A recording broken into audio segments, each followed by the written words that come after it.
ಹರಿ ಓಂ ನಮಸ್ತೆ. ನನ್ನ ಹೆಸರು ಪ್ರಣತಿ. ನಾನು ಪೌರ ಕಾರ್ಮಿಕರ ಬಗ್ಗೆ ಪದ್ಯವನ್ನು ಪುಣ್ಯಕೋಟಿ ಪದ್ಯದ ಧಾಟಿಯಲ್ಲಿ ಹೇಳುತ್ತಿದ್ದೇನೆ. ಮೈಸೂರು ಜಿಲ್ಲೆಯ ನಗರದೊಳಗೆ ಬದುಕುತ್ತಿರುವ ಭವ್ಯ ಪ್ರಜೆಗಳೇ, ಶ್ರಮಿಸುತ್ತಿರುವ ಪೌರ ಕಾರ್ಮಿಕರ ಕಥೆಯ ನಾನಿಂದು ಬೇಳ್ವೆನು. ಎಳೆಯ ಬಿಸಿಲಿನ ಹೊತ್ತಿನೊಳಗೆ ವಿಷಲನೂದುತ್ತ ಬಂದ ಪೌರನು, ಚೆಲ್ಲಿಬಿಟ್ಟ ಕಸದ ರಾಶಿಯ ನಿಂತು ನೋಡಿದ ರಸ್ತೆಲಿ. ಅಕ್ಕ ಬನ್ನಿ ತಂಗಿ ಬನ್ನಿ, ತುಂಬಿ ಇಟ್ಟ ಕಸವ ತನ್ನಿ ಎಂದು ಪೌರ ಕೂಗುತ್ತಿರಲು ಸುಮ್ಮನೆ ಇದ್ದಿರಿ ಏತಕ್ಕೆ? ಪೌರ ಕರೆದ ಧ್ವನಿಯ ಕೇಳಿ ಕೆಲವು ಪ್ರಜೆಗಳು ಎದ್ದು ಬಂದು ಚದುರಿ ಬಿದ್ದ ಕಸಗಳನ್ನು ತಂದು ಕೊಟ್ಟರು ಕೆಲವರು. ಸ್ವಚ್ಛವೇ ನಮ ಗುರಿ ಎನ್ನುವ ನಗರ ಪಾಲಿಕೆ ಕನಸಿದು.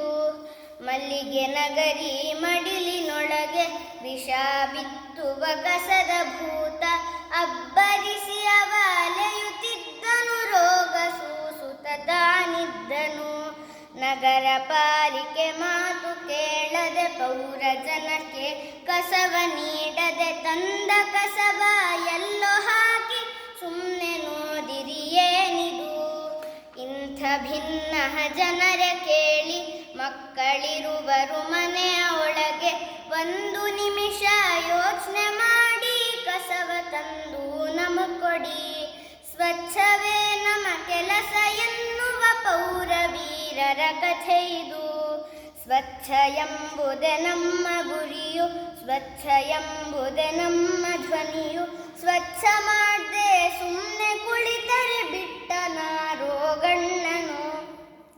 ಕಾಯಿಲೆ ತರುವ ಕಸದ ರಾಶಿಯ ಮನೆಯ ಸುತ್ತ ಬೆಟ್ಟ ಮಾಡದೆ ಬಂದ ಪೌರರ ಕರೆಯ ಕೇಳಿ ತಂದು ಕೊಟ್ಟರೆ ಉತ್ತಮ.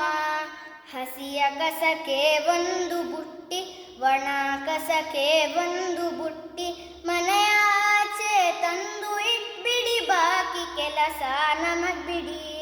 ಸ್ವಚ್ಛವೇ ನಮ ಗುರಿ ಎನ್ನುವ ನಗರ ಪಾಲಿಕೆ ಕನಸಿದು. ಪ್ಲಾಸ್ಟಿಕ್ ವಿದೆಗೋ ಪೇಪರ್ ವಿದೆಗೋ, ಕೊಳೆತು ಬಿದ್ದ ವಸ್ತುವಿದೆಗೋ, ಎಲ್ಲ ತುಂಬಿ ನಮ್ಮ ನಂಬಿಕೊಂಡು ಒಯ್ವೆವು ಎಲ್ಲವ. ಸ್ವಚ್ಛ ಭಾರತ ಧ್ಯೇಯ ಕೇಳಿ ನನ್ನ ಜಾಗ ಎಂದುಕೊಳ್ಳಿ. ರಾಷ್ಟ್ರ ಮಟ್ಟದ ಹೆಸರು ಉಂಟು ನಮ್ಮ ಅರಮನೆ ನಗರಿಗೆ. ಸ್ವಚ್ಛವೇ ನಮ್ಮ ಕೆಲಸ ಎನ್ನುವ ಪೌರ ವೀರರ ಕಥೆ ಇದು. ಪೌರ ವೀರರ ಕಥೆ ಇದು. ಪೌರ ವೀರರ ಕಥೆ ಇದು. ಧನ್ಯವಾದ.